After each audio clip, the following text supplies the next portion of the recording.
இந்திய விடுதலை போராட்ட வீரர், இந்தியாவின் முதல் பிரதமர், நவீன இந்தியாவின் சிற்பி என்னும் பெருமைகளுக்கு உரியவர் பண்டித ஜவஹர்லால் நேரு 1947ஆம் ஆண்டு முதல் தன் வாழ்நாளின் இறுதியான 1964ஆம் ஆண்டு வரை பிரதமராக பணியாற்றியவர்.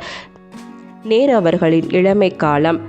நவம்பர் 14, 1889ஆம் ஆண்டு அலகாபாத்தில் மோதிலால் நேரு, சொரூபராணி ஆகியோருக்கு மகனாக பிறந்தார். நேரு தனது இளம் வயதில் தந்தையின் பேனாக்கள் இரண்டும் ஒரே மாதிரி இருந்தபடியால் ஒன்றை தான் எடுத்துக்கொண்டாராம். பேனாவை காணவில்லை என்று தேடிய மோதிலால் நேரு உண்மை தெரிந்து நேருவின் முதுகு பழுக்கிற அளவுக்கு கவனித்தாராம். நேர்மையாக வராத எந்த பொருளையும் நமக்கானது ஆக்கிக் கொள்ளக்கூடாது என்கின்ற பாடத்தை வாழ்நாள் முழுக்க அந்த சம்பவத்தை கடைபிடித்தேன் என்று நேரு அவர்கள் பதிவிடுகிறார். செல்வ செழிப்பான குடும்பத்தில் பிறந்து வளர்ந்த நேரு தன்னுடைய 13ஆம் வயதில் அன்னி பெசன்ட் அம்மையாரின் பிரம்மஞான சபை கொள்கைகளால் ஈர்க்கப்பட்டார். சின்ஃபின், சஃப்ரகெட் முதலிய புரட்சிகர இயக்கங்களால் ஐரோப்பாவில் இருந்த பொழுது பெரிதும் ஈர்க்கப்பட்டார். காரிபால்டியின் போர்க்குணமும் ஃபாஃபியின் இயக்கமும் இங்கிலாந்தில் அவரை ஈர்த்தன. ஹாரோ கல்லூரி, கேம்பிரிட்ஜ் ஆகியவற்றில் படிக்கின்ற பொழுது அவரின் கலகலப்பான குணத்துக்காக நேருவை ஜோ நேரு என்று அழைப்பார்களாம் ஐரோப்பிய நண்பர்கள். நேரு ட்ரினிட்டி கல்லூரி, கேம்பிரிட்ஜில் 1907இல் சேர்ந்தார். இயற்கை அறிவியல் மாணவராக நேரு இயற்பியல், வேதியியல், கணிதம் ஆகியவற்றை கல்லூரியில் படிக்க வேண்டியதாயிருந்தது. தாவரவியலை தன்னுடைய விருப்ப பாடமாக தேர்வு செய்து படித்தார். 1910ஆம் ஆண்டு இயற்கை அறிவியலில் ஹானர்ஸ் பட்டம் பெற்றார். நேருவின் சிந்தனையில் Bernard Shaw, H.G. Wells, J.M. Keynes, ரசஸ், மெரிடித், டவுன்சென்ட் ஆகியோரின் எழுத்துக்கள் தாக்கம் ஏற்படுத்தின. விடுதலை போராட்டம். 1912ஆம் ஆண்டு லண்டனில் வழக்கறிஞர் தேர்வில் வெற்றி பெற்று பிரிட்டனில் பணியாற்றி கொண்டிருக்க போது நேருவிற்கு இந்திய அரசியல் மீது ஆர்வம் ஏற்பட்டது. காங்கிரசின் இயக்கத்தில் காந்தியின் தலைமையின் கீழ் செயல்பட்டார். 1913ஆம் ஆண்டு காந்தியடிகளின் பொது உரிமை போராட்டத்திற்காக நிதி வசூலித்து கொடுத்தார். 1916ஆம் ஆண்டு லக்னோ காங்கிரஸ் மாநாட்டில் நேரு முதன்முறையாக காந்தி அவர்களை சந்தித்தார். இது காந்தி நேரு இருவருக்குமான இணைப்பிரியா தோழமையின் தொடக்கமாக அமைந்தது.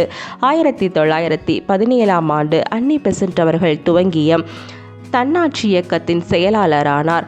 தி இண்டிபெண்டன்ட் இதழை தன்னுடைய தந்தை மோதிலால் நேருவுடன் இணைந்து 1919இல் ஆரம்பித்தார். நேஷனல் ஹெரால்டு என்ற பத்திரிகையை 1938ஆம் ஆண்டு நேரு துவக்கி நடத்தினார். 379 அப்பாவி மக்களை கொன்று குவித்த ஜாலியன் வாலாபாக் படுகொலையே நேரு அவர்களை இந்திய விடுதலை போராட்டத்துக்குள் இழுத்தது. தந்தையை விடுதலை போரில் ஈடுபடுத்திய பெருமை நேருவை சேரும். மோதிலால் நேரு இந்திய விடுதலை போரில் ஈடுபட காரணம் மகன்தான். மகன் மீதான அன்பே, நேருவின் மீதான அன்பே தேச போராட்டத்தில் அவரை ஈடுபடுத்தி இருக்கிறது என்றார் காந்தியடிகள். 1920ஆம் ஆண்டு உத்தரப்பிரதேசத்தில் நடைபெற்ற ஒத்துழையாமை இயக்கத்திற்கு நேரு தலைமை தாங்கினார். அரசாங்கத்திற்கு எதிராக செயல்பட்டார் என 1921ஆம் ஆண்டு நேரு கைது செய்யப்பட்டார். நேருவின் தந்தையார் மற்றும் C.R. தாஸ் தொடங்கிய சுயராஜ்ய கட்சியில் நேரு சேராமல் காந்தியுடனே பணியாற்றினாராம். நேரு சுபாஷ் சந்திர போஸ் அவர்களுடன் இணைந்து பிற விடுதலை பெற்ற நாடுகளுடன் நல்லுறவை பேண விரும்பினார். பஞ்சாபின் நாபாவில் நடைபெற்ற அரசுக்கு எதிரான போராட்டத்துக்கு ஆதரவாக தடையை மீறி அம்மாநிலத்திற்குள் நுழைந்ததற்காக செப்டம்பர் 22, 1923 அன்று சந்தானம், கித்வானி ஆகியோரோடு கைது செய்யப்பட்டார். 1923ஆம் ஆண்டு ஹிந்துஸ்தானி சேவா தளத்தை ஹார்டிக்கர் உடன் இணைந்து ஆரம்பித்தார். அதே வருடம் காங்கிரசின் காக்கிநாடா கூட்டத்தில் முதல் முறையாக கட்சியின் பொதுச் செயலாளராக தேர்வு செய்யப்பட்டார். அதே ஆண்டு அலகாபாத் நகராட்சி வாரியத்தின் தலைவராக தேர்வு செய்யப்பட்டார். 1928இல் இண்டிபெண்டன்ஸ் இந்தியா லீக் அமைப்பை துவக்கினார். 1935இல் அனைத்திந்திய மக்கள் மாநில மாநாட்டின் தலைவராக தேர்வானார். நேரு V.K. கிருஷ்ணமேனனுடன் இணைந்து ஜனநாயகத்துக்காக போராடி கொண்டிருந்த ஸ்பெயின் தேச போராளிகளுக்கு ஆதரவு தெரிவித்தார். ஐரோப்பாவில் பயணம் செய்து கொண்டிருந்த நேருவை முசோலினி சந்திக்க விரும்பிய பொழுது இரத்தக்கரை படைந்த கரங்களுக்கு சொந்தக்காரரை சந்தித்து கை குலுக்க மாட்டேன் என்று கம்பீரமாக மறுத்துவிட்டாராம். 1929 ஆண்டு நேரு தலைமையில் ராவி நதிக்கரையில் நடைபெற்ற லாகூர் காங்கிரஸ் மாநாட்டில் முழு சுதந்திர தீர்மானம் நிறைவேற்றப்பட்ட பிறகு காங்கிரஸில் நேருவின் முக்கியத்துவம் கூடியது. 1930 ஆண்டிலிருந்தே காந்தியடிகளின் பிரதம சீடர் நேருதான் என்ற கருத்து பரவத் தொடங்கியது. காந்தியடிகளின் ஒத்துழையாமை இயக்கத்தை நேரு முன்னெடுத்துச் சென்றார். நேரு உப்பு சத்தியாகிரக கூட்டத்தில் பேசியதற்காக ஏப்ரல் 14, 1930 ஆண்டு கைது செய்யப்பட்டார். காங்கிரஸில் இருந்த சர்தார் வல்லபாய் பட்டேல், டாக்டர் ராஜேந்திர பிரசாத், ராஜாஜி போன்ற வலதுசாரி தலைவர்கள் நேருவோடு கருத்து மாறுபாடு கொண்டிருந்தனர்.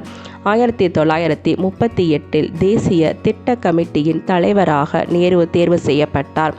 தேச உருவாக்கம் எப்படி அமைய வேண்டும் என்பதை திட்டமிடும் பொறுப்பு இந்த கமிட்டிக்கு வழங்கப்பட்டிருக்கிறது. தனது வாழ்நாளில் 16 வருடங்கள் விடுதலை போராட்டத்தில் ஈடுபட்டதற்காக நேரு சிறையில் கழித்தார்.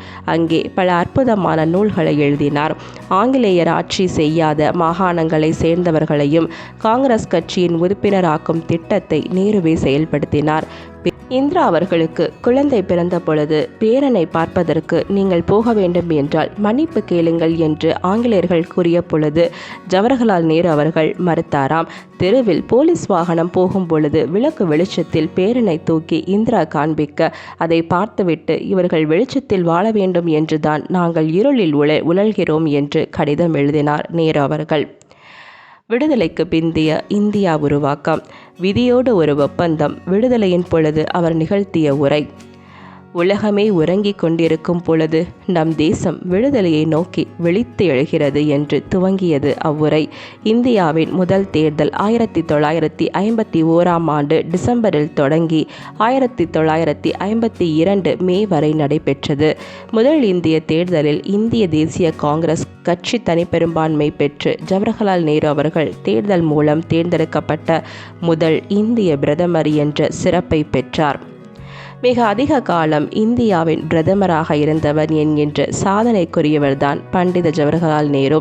அவரது ஆட்சி காலத்தில் இந்தியாவின் பொருளாதார வளர்ச்சிக்கு கொண்டு வரப்பட்ட 5 ஆண்டு திட்டங்கள், கலப்பு பொருளாதார கொள்கை, வெளியுறவு கொள்கையில் பஞ்சசீல கொள்கை, அணிசேரா கொள்கை, அறிவியல் தொழில்நுட்ப வளர்ச்சிக்கு இடப்பட்ட அடித்தளம், பாகிஸ்தான் சீன போர் நெருக்கடிகள், மாநிலங்களின் ஒற்றுமை மற்றும் நலன் கருதி கொண்டுவரப்பட்ட மாநில மறுசீரமைப்பு மற்றும் அளவல் மொழி ஆணையம் ஆகியவை குறிப்பிடத்தக்க வரலாற்று நிகழ்வுகளாகும்.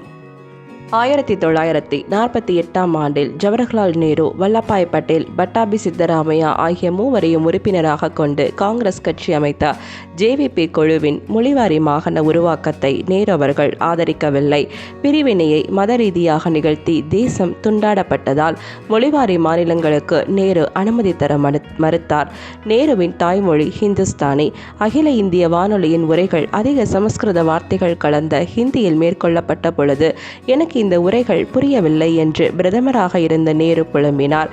சென்னை மாகாணத்திலிருந்து தெலுங்கு பேசும் மக்களுக்கான தனி மாகாணமான ஆந்திரா உருவாக்கப்பட வேண்டும் என்று வலியுறுத்தி உண்ணாவிரதம் இருந்த பொட்டி ஸ்ரீராமுலு 1953 ஆண்டு டிசம்பர் மாதம் உயிர் நீத்தார். பொட்டி ஸ்ரீராமுலுவின் மறைவுக்கு 3 தினங்களுக்கு பின் ஆந்திர மாநிலம் அமைக்கப்படும் என்று இந்திய பிரதமர் நேரு அறிவித்தார். 1953 நேருவால் அமைக்கப்பட்ட ஃபைசல் அலி தலைமையிலான மாநில மறுசீரமைப்பு குழு 1955 செப்டம்பர் 30 தன் அறிக்கையை அளித்தது. இந்தியை தேசிய மொழியாக முயற்சிகள் நிகழ்த்த பொழுது இந்தி பேசாத மாநிலங்களின் அச்சத்தை கருத்தில் கொண்டு நீங்கள் விரும்பும் வரை ஆங்கிலத்தையே பயன்படுத்தலாம் என்று உறுதிமொழி தந்தார். நேரு அவர்களின் சொந்த வாழ்க்கை. குதிரை ஏற்ற பயிற்சி, நீச்சல் பயிற்சி ஆகியவற்றில் ஈடுபாடு கொண்டவர். ஐரோப்பாவில் பனிச்சிறகு விளையாட்டில் பங்கு பெற்றுள்ளார். சிரசாசனம் செய்வார். இயற்கையின் மீது ஆர்வம் கொண்டவர். பல்வேறு வகையான மலர் செடிகளை தோட்டத்தில் வளர்த்தவர். குழந்தைகள் மீது அளவற்ற அன்பு கொண்டவர். உலகப்போர் சமயத்தில் பெரும்பாலான விலங்குகளை இழந்த யூனோ விலங்கியல் பூங்காவிற்கு ஜப்பான் குழந்தைகளை மகிழ்விப்பதற்காக ஒரு யானை குட்டியை பரிசாக அளித்தாராம். கேப்லான் இந்திரா அவர்களை நேருவுக்கு பின் பதவி கொண்டு வர மேற்கொள்ளப்பட்ட திட்டம் என்பது ஷியாம் பிரசாத் முகர்ஜி, லால் பகதூர் சாஸ்திரி ஆகியோரின் கருத்தாகும். 1947 வடமேற்கு மாகாணங்களில் ஒரு முறையும் மகாராஷ்டிராவில் 1957 1951, 1956, 1961 ஆகிய 3 வருடங்களிலும் நேரு மீது கொலை முயற்சி நடைபெற்றுள்ளது. நேரு அவர்களுக்கு மக்களோடு கலந்து விடுவதில் எல்லையற்ற விருப்பம் கொண்டிருந்தவர். அடிக்கடி பாதுகாப்பை மீறி மக்களுக்கு நடுவே புகுந்து விடுவார். அவர் செல்கிற பொழுது டிராஃபிக்கை நிறுத்துகிற வழக்கம் கிடையவே கிடையாதாம். 1964 ஜனவரி 10ஆம் நாளில் புவனேஸ்வரத்தில் அகில இந்திய காங்கிரஸ் மாநாடு நடந்தது. அதில் கலந்து கொண்ட நேரு அவர்களுக்கு உடல் நலக்குறைவு ஏற்பட்டது. மே 27ஆம் நாள் பிற்பகல் 2 மணிக்கு காலமானார். நேரு அவர்களின் மறைவுக்கு பின் குல்சாரிலால் நந்தா தற்கால பிரதமராக பதவியேற்றார். நேரு அவர்கள் எழுதிய நூல்கள்: விடுதலையை நோக்கி, டுவர்ட்ஸ் ஃப்ரீடம், கண்டுணர்ந்த இந்தியா, டிஸ்கவரி ஆஃப் இந்தியா, உலக வரலாற்று துளிகள், கிளிம்சஸ் ஆஃப் வேர்ல்டு ஹிஸ்டரி, இவை அனைத்தும் நேரு அவர்கள் எழுதிய நூல்கள். இன்று ஜவஹர்லால் நேரு அவர்களை பற்றி ஒரு சில சுவாரஸ்யமான தகவல்களை தெரிந்து கொண்டீர்கள். இந்த வீடியோவை பார்த்த உங்கள் அனைவருக்கும் ஒரு மிகப்பெரிய நன்றி. வணக்கம்.